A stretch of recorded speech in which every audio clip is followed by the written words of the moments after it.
The Galactic Dominion Council had not laughed in 700 years. Not since the Keth Uprising. Not since the Battle of Yara Prime. But on the cycle when Ambassador Vrail submitted the extermination order for Sector 7G, designation, Earth, they did something close to it.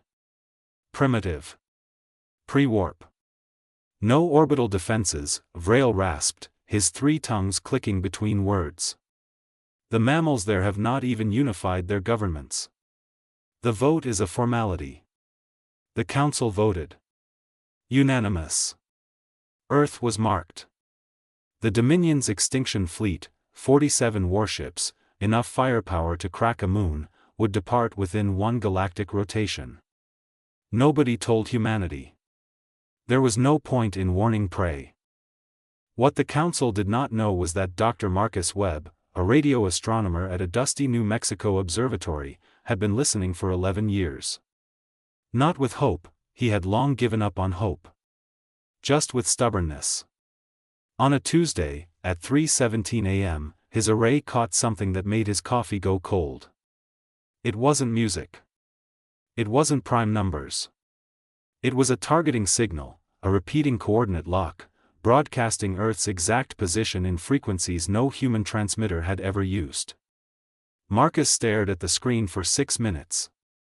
Then he did the most human thing imaginable.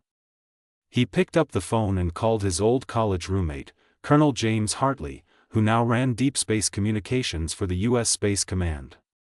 "Jimmy," Marcus said, "I think someone just painted a target on us." The brass expected panic. They expected debate, committees, months of diplomatic wrangling. Instead, General Patricia Monroe, commander of the newly formed Orbital Defense Initiative, walked into the emergency session, dropped a single folder on the table, and said, "We have 18 days. Here's what we're going to do." Humanity, for the first time in its chaotic history, agreed on something.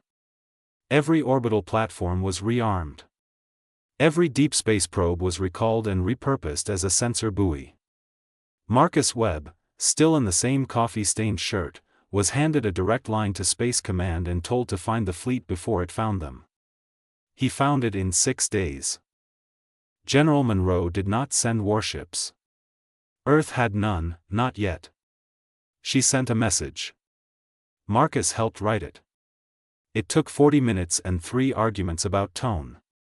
The final version was 11 words long, broadcast on every frequency the Dominion fleet used, aimed directly at Vrail's flagship. It said, "We know you are coming. We have been waiting. Come anyway." Then, and this was Marcus's idea, they attached a file.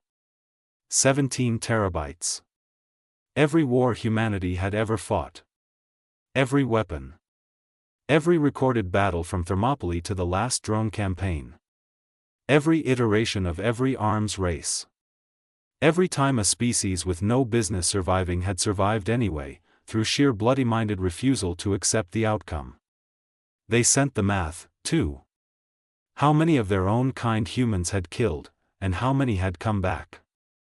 Ambassador Vrail received the message 4 light-hours from Earth's orbit. He opened the file. He read for 3 hours. Then he called an emergency session with his own fleet commanders. The session lasted 41 minutes.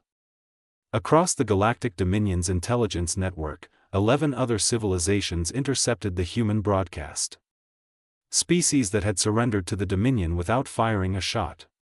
Species that had watched their world stripped and said nothing. They read the file too. By the time Vrail made his decision, 3 of those species had already begun rearming. The extinction fleet stopped. 47 warships, hanging in the dark between Mars and Jupiter, engines cold, weapons powered down. Vrail's reply came in broken, translated standard: "We have re-evaluated the strategic cost. Earth is reclassified. Non-contact protocol activated." What he did not say, what the council never admitted, was the line his chief strategist had whispered before the vote to retreat. "They have been killing each other for 10,000 years and they are still here. What do you think they will do to us?" Marcus Webb heard the retreat signal at 4:02 a.m., still in the same shirt. He poured a fresh coffee, looked out at the desert sky, and laughed until his eyes were wet. Colonel Hartley called 30 seconds later. "Did we just win?" "Jimmy," Marcus said, watching the stars, "I don't think they ever understood what they were pointing at."